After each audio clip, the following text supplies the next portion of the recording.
día pasado arrancamos en los últimos 2 programas a hablar sobre la proscripción del peronismo a partir de 1955 hasta 1972, que vuelve Perón a la Argentina. Y en el 73 las primeras elecciones las gana Cámpora, Solano Lima, y luego retoma el poder Perón. En ese periodo de tiempo, donde el peronismo estuvo proscripto siempre, se dan los únicos 2 periodos de gobiernos democráticos. El primer gobierno democrático del cual hablamos, el último programa de diciembre, fue el de Arturo Frondizi, lo que se llamó el desarrollismo, y que termina en un golpe militar. Va a haber un periodo de transición hasta que en el 63, hasta el 66, las elecciones son ganadas por la UCR, que presenta la fórmula Ilia-Perete.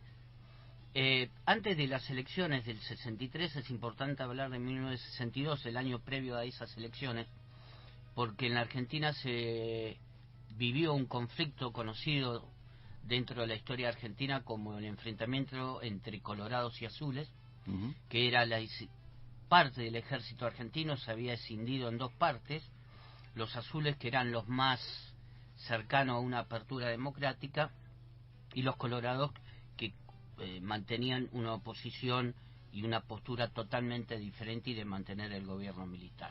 Dentro de ese grupo, por ejemplo, va a estar el que luego fue dictador también, me refiero a Onganía.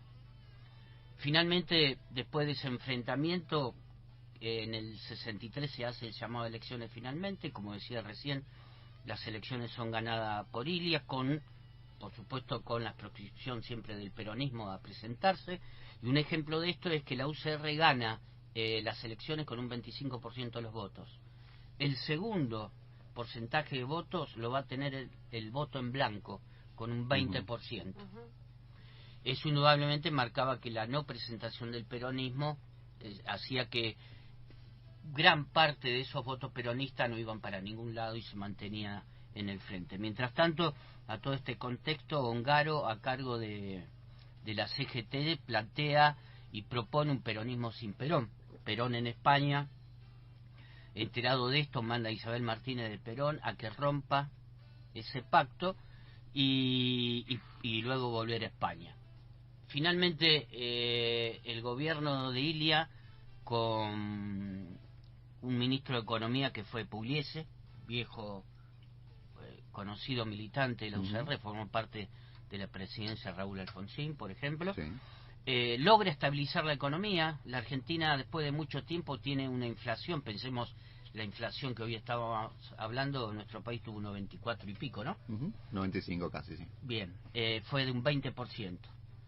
Una economía estabilizada dentro de la inflación, una economía que se va a apoyar en la revisión de los contratos petroleros que había realizado Frondizi con petroleras extranjeras, donde pide que se revean esos contratos y los porcentajes del Estado se suban, porque era una ganancia fácil para las petroleras extranjeras.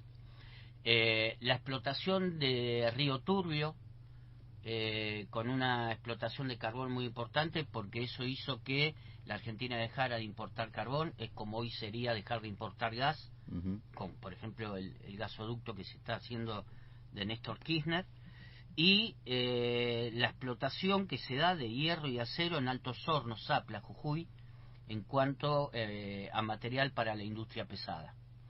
Esta economía se va a mantener estable. Se habla en aquel periodo de un bienestar económico, de un ascenso muy paulatino social, baja el desempleo mucho, rápidamente, pero surge un problema. El problema que va a tener Ilia, que le va a hacer una oposición, van a ser como siempre los medios de prensa, los grupos económicos, pero principalmente en este caso van a ser los laboratorios, porque Ilia tiene como proyecto la ley de asistencia médica, lo que iba a proveer a la mayoría de las personas, sobre todo a los jubilados en su primera etapa, de medicamentos gratuitos. Por supuesto que los distintos laboratorios que había en aquel entonces, estamos hablando de mediados de la década del 60, eran laboratorios extranjeros, no lo van a permitir, y ahí se produce el golpe que se da y que va a dar inicio a la presidencia, no me gusta decir presidencia, a la dictadura que va a encabezar Onganía, pero eso va a ser para el próximo programa.